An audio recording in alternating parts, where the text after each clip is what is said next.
Hello friends, आप लोग कैसे हैं? अच्छे होंगे। आज देखेंगे हम मॉडर्न फिजिक्स का पार्ट 2, यानी चैप्टर आपका कौन सा है? पहला ही है, dual nature of radiation and matter wave, यानी द्रव्य की मतलब प्रकाश की दैहिक प्रकृति। तो इसमें हम कल देख चुके थे, इसमें कार्य फलन देख लिया था और 2-3 डिफिनेशन देखी थी। उसके आगे आज हम देखेंगे हर्ट्ज का प्रयोग, यानी हर्ट्ज ने जो एक्सपेरिमेंट किया था वो क्या था। हर्ट्ज ने 1887 में बताया था, मतलब 1887 में कुछ मतलब कण जो किसी पृष्ठ की सतह पर गिराया और देखा कि कुछ इलेक्ट्रॉन के कण निकलने लगते हैं, बट इसका कारण बताने में असफल है। उसके बाद आए हाल्वेस, आए थे 1888 ईस्वी में। उन्होंने बताया कि उन्होंने क्या किया कि कुछ जो कण होंगे, पार्टिकल होंगे, उनको धनावेश पे गिराया था। तो देखा कि उसमें से कोई भी इलेक्ट्रॉन रिमूव नहीं करते, यानी हटते नहीं है। फिर भी वो हाल्वेस भी इसको बताने में नाकाम रहे, यानी ये तो बता दिया कि हटते नहीं, बट उसका विस्तार करने में असफल है। उसके बाद हर्ट्ज आए और भी आगे जो है वो देखते हैं। हर्ट्ज का प्रयोग, हर्ट्ज ने 1887 ईस्वी में एक धातु के पृष्ठ मीन्स क्या हो जाएगा? सतह के ऋणात्मक यानी ऋण आवेश प्लेट पर कुछ विकिरण, यानी विकिरण मतलब क्या हो जाएगा? फोटॉन यानी पार्टिकल विकिरण गिराया और देखा कि धातु के पृष्ठ से कुछ कण बाहर निकलने लगते हैं और ये कण धनात्मक प्लेट की ओर चलने लगते हैं। कहने का मीन्स क्या है? हर्ट्ज ने 1887 ईस्वी में बताया कि एक धातु के पृष्ठ के ऋणात्मक प्लेट पर कुछ विकिरण गिराया और देखा कि धातु के पृष्ठ से कुछ इलेक्ट्रॉन बाहर निकलने लगते हैं और वो धनात्मक कण प्लेट की ओर चलने लगते हैं, यानी और इसका मतलब जो इसका काम था ये बताने में क्या थे? असफल थे। इसके बाद वैज्ञानिक हाल्वेस आए। कौन आए? वैज्ञानिक हाल्वेस। ये कब आए थे? 1888 ईस्वी में। इन्होंने कुछ विकिरणों को धातु के पृष्ठ के धनात्मक, यानी हर्ट्ज ने ऋणात्मक प्लेट पर गिराया था और हाल्वेस ने क्या किया था? धनात्मक प्लेट पर गिराया था और देखा कि इसमें से कोई कण रिमूव नहीं होते, यानी हटते नहीं हैं, और परंतु इसका कारण बताने में असफल। यानी ये इन्होंने तो बताया तो सही था, बट इसमें क्या था? इन्होंने ये इसका रीजन बताने में असफल थे। उसके बाद 1897 ईस्वी में जानते होंगे इलेक्ट्रॉन की खोज किसने की थी? रीटा पन्ना से सुना होगा। किसने की थी? इलेक्ट्रॉन ने, वो जे थॉमसन ने किया था। 1897 ईस्वी में इलेक्ट्रॉन की खोज जे थॉमसन ने की और बताया कि इलेक्ट्रॉन एक ऋणावेशित कण है, यानी थॉमसन ने ही बताया, खोज की थी इलेक्ट्रॉन की। कब किया था? 1897 ईस्वी में। और इन्होंने क्या बताया कि इलेक्ट्रॉन क्या होता है? ऋणावेशित कण है। इसके तत्पश्चात लेनार्ड व हर्ट्ज ने बताया कि अब इसके बाद इन्होंने एक्सपेरिमेंट किया और इसमें जो आया हम आगे देखते हैं।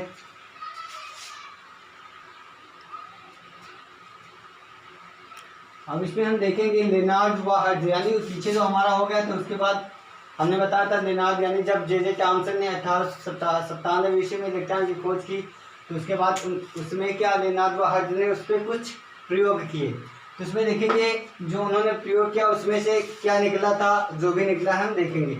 यानी पहला पॉइंट क्या था? किसी धातु की सतह से निकलने वाले इलेक्ट्रॉन की गतिज ऊर्जा प्रकाश की तीव्रता पर निर्भर नहीं करती।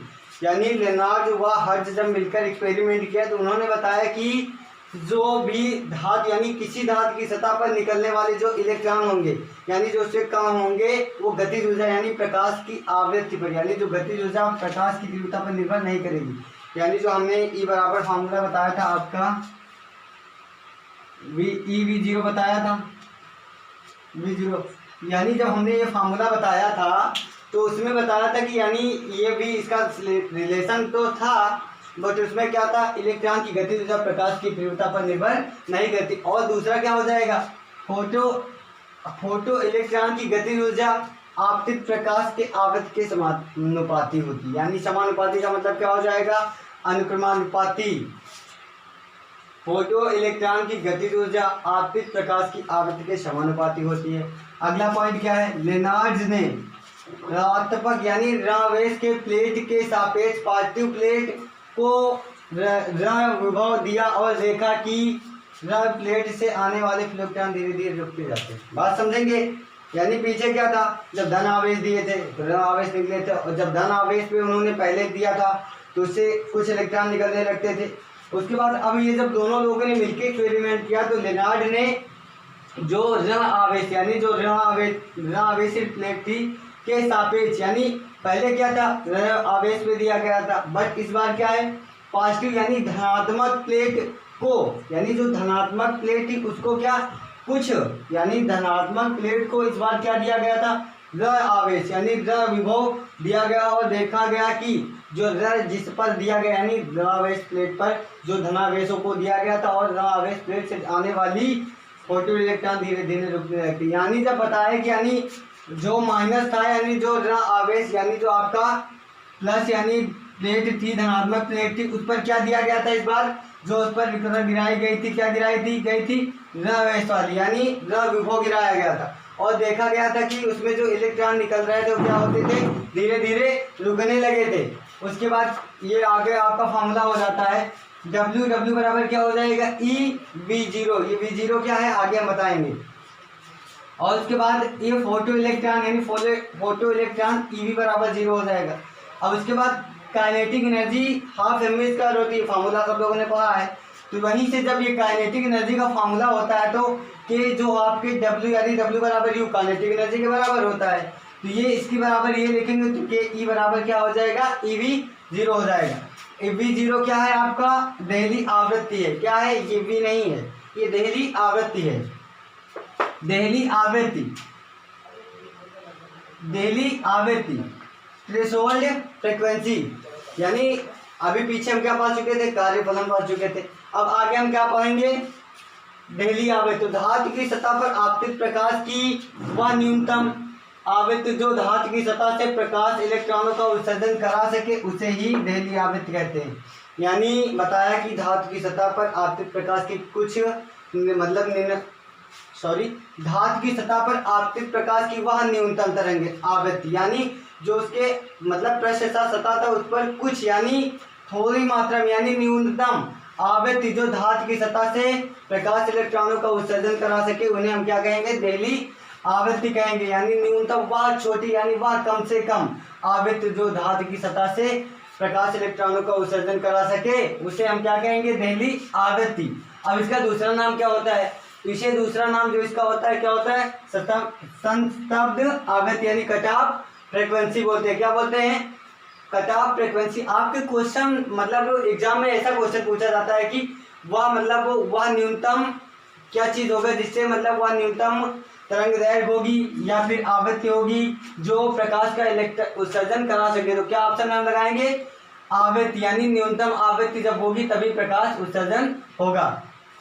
अब इसका मान पदार्थ की प्रकृति पर निर्भर करता है, यानी आवृत्ति का जो मान होता है आवृत्ति का मान पदार्थ की प्रकृति पर निर्भर करता है। अब इसका मात्रक देखेंगे, इसका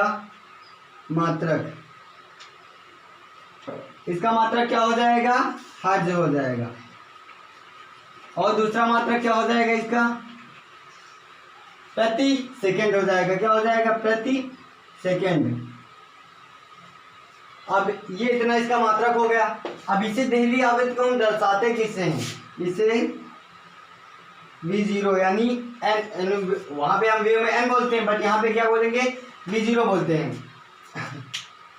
अब आगे देखेंगे तरंग दैर्घ्य यानी देहली तरंग दैर्घ्य थ्रेशोल्ड वेवलेंथ देखेंगे। क्या देखेंगे देहली तरंग दैर्घ्य। इसमें क्या है वह अधिकतम तरंग दैर्घ्य जो धातु की सतह से प्रकाश इलेक्ट्रॉनों का उत्सर्जन करा सके उसे हम क्या बोलेंगे देहली तरंग दैर्घ्य बोलते हैं। अब इसे हम देखेंगे एक बार, वह अधिकतम तरंग दैर्घ्य जो धातु की सतह से प्रकाश इलेक्ट्रॉनों का उत्सर्जन करा सके उसे पृष्ठ की देहली तरंग दैर्घ्य कहते हैं। यानी मीन्स क्या हो जाएगा, अभी आवृत्ति में हमने क्या पढ़ा था, वह न्यूनतम आवृत्ति जो धातु की सतह से प्रकाश के इलेक्ट्रॉनों का उत्सर्जन करा सके देहली आवृत्ति कहलाती है। इसमें क्या हो गया जो यानी वह अधिकतम तरंग दैर्घ्य यानी मैक्सिमम वह अधिकतम तरंग दैर्घ्य जो धातु की सतह से प्रकाश इलेक्ट्रॉनों का उत्सर्जन करा सके उसे पृष्ठ की देहली तरंग दैर्घ्य कहते हैं। इसका दूसरा नाम क्या हो जाएगा, इसे संस्तब्ध तरंग दैर्घ्य भी कहते हैं। यानी क्या हो जाएगा कट ऑफ वेवलेंथ हो जाएगा। अब उसके बाद इसमें पूछा जाता है इसका मात्रक क्या हो जाएगा, तो तरंग दैर्घ्य का मात्रक तो मालूम होगा, इसका मात्रक हो जाएगा वेव यानी तरंग दैर्घ्य जो है क्या आपकी एक दूरी है, तो इसका मतलब क्या हो जाएगा 1 मीटर हो जाएगा। और इसे एंगस्ट्रॉम भी बोलते हैं। क्या बोलते हैं? एंगस्ट्रॉम। तो एंगस्ट्रॉम पता है, 1 एंगस्ट्रॉम बराबर क्या हो जाएगा? 10⁻⁻10 मीटर हो जाएगा। 1 एंगस्ट्रॉम मीटर बराबर क्या हो जाएगा? 10⁻⁻10 मीटर। और इसमें अब ये पूछता है इसका फार्मूला क्या होता है, यानी इसका फार्मूला तो क्या हो जाएगा? लैम्डा 0 बराबर C/V0। क्या लिखा हमने फार्मूला? अब यहाँ पे देख लेते हैं। लैम्डा 0/C/V0, जहाँ पे ये क्या है? देहली तरंग दैर्घ्य, और ये क्या है आपका? देहली आवृत्ति, और ये क्या है? प्रकाश की चाल। अब इसमें हम बात समझेंगे कि ये जो मतलब देहली तरंग दैर्घ्य होती है, इसको दर्शाते किससे है? तो क्या किससे दर्शाते हैं? लैम्डा 0 से। अब इसके बाद आगे हम जो देखेंगे आइंस्टीन का प्रकाश वैद्युत समीकरण। अब क्या देखेंगे? आइंस्टीन का प्रकाश वैद्युत समीकरण। आइंस्टीन ने किसी धातु की सतह से निकलने वालों की गतिज ऊर्जा तथा उस धातु सतह पर आपतित प्रोटॉन की ऊर्जा के बीच एक संबंध बताया, जिसे आइंस्टीन का प्रकाश वैद्युत समीकरण कहते हैं। बात समझेंगे। इसमें ये लिखा है किसी धातु की सतह से निकलने वाले फोटो इलेक्ट्रॉन, यानी जो भी उससे निकलेंगे फोटो इलेक्ट्रॉनों की उनकी गतिज ऊर्जा जो होगी, और उस धातु सतह पर आपतित प्रोटॉन की ऊर्जा यानी गतिज ऊर्जा और प्रोटॉनों की ऊर्जा के बीच एक संबंध बताया, जिसे हम क्या कहेंगे? आइंस्टीन का वैद्युत समीकरण कहते हैं। अब उसके बाद आइंस्टीन ने बताया कि किसी धातु की सतह पर किसी सतह पर गिरने वाले प्रोटॉन, यानी उन्होंने बताया कि कोई धातु उस पर कुछ प्रोटॉन गिर रहे हैं की ऊर्जा hν, यानी जो प्रोटॉन की ऊर्जा क्या होगी? E बराबर क्या होता है आपका? hν। यानी जो प्रोटॉन की ऊर्जा होती है क्या होती है? hν। यानी जो hν यानी प्रोटॉन की ऊर्जा है उसका कुछ भाग, यानी जब किसी धातु के पृष्ठ की सतह पर कुछ इलेक्ट्रॉन यानी फोटो इलेक्ट्रॉन गिराया, तो उसमें देखा कि कुछ भाग यानी जो बाहर निकलने में, और शेष भाग क्या होगा? उसे गतिज, यानी जब कोई चीज़ हम करेंगे तो पहले उसमें क्या होगा? जैसे कोई मतलब पार्टिकल ले लेंगे, ये है हमारा पार्टिकल, इसे हमें मतलब क्या कराना है? उत्सर्जित कराना है। यहाँ पे क्या है? यहाँ पे यानी रेस्ट पोजीशन में है। किसमें है? रेस्ट पोजीशन में। इसे हमें क्या कराना है? इससे बाहर निकालना है, और क्या कराना है? इसके गति कराना है। तो उन्होंने क्या बताया कि इस पे हमने क्या है? उन्होंने इस पे धातु की सतह पर कुछ फोटो इलेक्ट्रॉन यानी इस पे कुछ इलेक्ट्रॉन डाले, और देखा कि कुछ भाग यानी जो ये ऊर्जा है E बराबर क्या? hν, यानी जो फोटो इलेक्ट्रॉन की ऊर्जा है इसका कुछ भाग यानी कुछ भाग, तो इन्हें पहले क्या है? कुछ भाग इन्हें बाहर निकालने, यानी जो एक स्थित है पहले इन्हें क्या करेगा? बाहर निकालने का प्रयास करेगा। बात समझे? यानी जो इसके अंदर यानी रेस्ट पोजीशन में उन्हें क्या करेगा? पहले बाहर निकालने का प्रयास करेगा, और वो जैसे ही बाहर आ जाएंगे उसके बाद उन्हें क्या? गति भी तो चाहिए। तो बात समझेंगे। जैसे क्या होगा? आप लोगों ने पढ़ा होगा, मतलब जो हम कोई ग्रह यानी जब अपने यानी जो पृथ्वी है, पृथ्वी की सतह से उसे हम बाहर फेंकते हैं, तो उसके लिए हमें कुछ ऊर्जा की आवश्यकता होती है, जो बाहर फेंक देते हैं उसके बाद यहाँ वापस नहीं आता, यानी वो गुरुत्वाकर्षण के क्षेत्र से जब बाहर निकल जाता है तो वहाँ पे क्या करना? गति करने स्टार्ट करता है। वही मतलब है यहाँ की, मतलब जो फोटो इलेक्ट्रॉन की कुछ ऊर्जा, यानी जब फोटो इलेक्ट्रॉन यानी जो मेन E बराबर क्या hν ऊर्जा होगी, उसका कुछ भाग जो होगा इलेक्ट्रॉन को बाहर निकालने में, अर्थात यानी कार्यफलन, यानी उन्हें गति कराने, यानी उन्हें रेस्ट पोजीशन से उठाने में, और उसके बाद के रूप में, तथा शेष ऊर्जा उत्सर्जित इलेक्ट्रॉनों की गतिज ऊर्जा, यानी जो ऊर्जा बच जाएगी उससे क्या करेगी? इलेक्ट्रॉनों की गतिज ऊर्जा यानी उसे गति कराने में लगा देगी। तो अब बात समझेंगे। यानी आइंस्टीन ने बताया कि किसी धातु की सतह पर गिरने वाली प्रोटॉन की ऊर्जा hν का कुछ भाग इलेक्ट्रॉन को बाहर निकालने में, अर्थात कार्यफलन के रूप में, तथा शेष ऊर्जा जो बचेगी उत्सर्जित इलेक्ट्रॉनों की गतिज ऊर्जा प्रदान कराने में होती। यही क्या है? प्रकाश वैद्युत का यानी आइंस्टीन का प्रकाश वैद्युत समीकरण है, जो E बराबर क्या हो जाएगा आपका? E क्या है आपका? कुल ऊर्जा है। E बराबर क्या बता रहे हैं उन्होंने? बाहर निकालने में, अर्थात कार्यफलन के रूप में। कार्यफलन हमने ये पढ़ा था W बराबर, और प्लस यानी कुछ क्या होगी? गतिज ऊर्जा प्रदान करने में, यानी गतिज ऊर्जा के लिए हमने ये पढ़ा था। तो ई बराबर आप लोग जानते हैं क्या होगा, एच न्यू हो जाता है, न्यू। और डब्ल्यू बराबर हमने कुछ बताया था, डब्ल्यू बराबर बताया था ई वी जीरो बताया था हमने, और प्लस के बराबर क्या हो जाएगा, सॉरी डब्ल्यू बराबर हमने बताया था एच न्यू जीरो बताया था, बताया कि नहीं बताया, पीछे निकाल चुके हैं। प्लस के बराबर क्या हो जाएगा, हाफ एम वी स्क्वायर हो जाता है। इतना समझ में आ गया, ये जीरो यहाँ पे हो जाएगा, न्यू जीरो। ये क्या है, आवृत्ति होती है। उसके बाद इन्होंने मतलब बताया कि गतिज ऊर्जा क्या होगी, इसमें मैक्सिमम होगी। तो मैक्सिमम गतिज ऊर्जा जब इधर हम यहाँ रोकेंगे हाफ एम वी स्क्वायर, तो ये इधर जाएगा तो क्या हो जाएगा, माइनस का हो जाएगा H mu zero minus H new हो जाएगा, ये हो जाएगा। इतना समझ में आया होगा। अब ये क्या है, हाफ एम वी स्क्वायर क्या है, मैक्सिमम ऊर्जा है, गतिज ऊर्जा यानी काइनेटिक मैक्सिमम एनर्जी हो जाएगी। ये यहाँ से एच कॉमन कर लेंगे, क्या बचेगा आपके पास, वी जीरो यानी वी, यानी क्या हो जाएगा, ये आपका ये इक्वेशन निकल आएगा। और यही क्या है, प्रकाश आइंस्टीन का प्रकाश वैद्युत समीकरण है। तो इसके बाद हम कल अब देखेंगे इसमें द्विगोंगली तरंग दैर्घ्य क्या होती है, और इसके आगे जो आने वाले इक्वेशन है उनके बारे में हम जानकारी दे देंगे। तब तक के लिए tata bye bye, good night.